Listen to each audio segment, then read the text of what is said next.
Join Stella Academy, Goa's best coaching for IIT, JEE, and medical exam preparation. Best online learning experience only at Stella Online Courses. Call us now. ICE NHY Goa has come for an indefinite hunger strike across the country. In all the places across the country, the NHY units across the country is sitting for an indefinite hunger strike, demanding. We have two basic demands, two very genuine basic demands.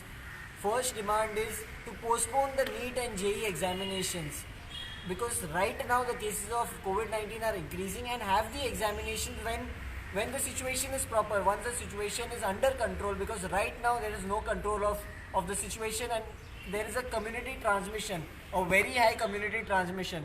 So what we are requesting is, once the situation is perfect to have examinations, that is when you need to have the examinations.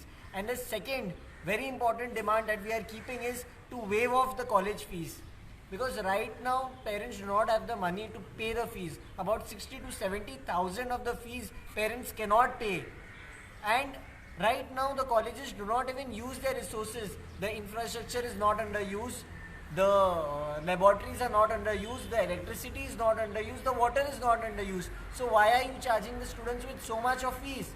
Our demand is very simple, that waive off the fees to about 60% for 6 months. This is a very genuine demand of the students, because it is affecting everyone.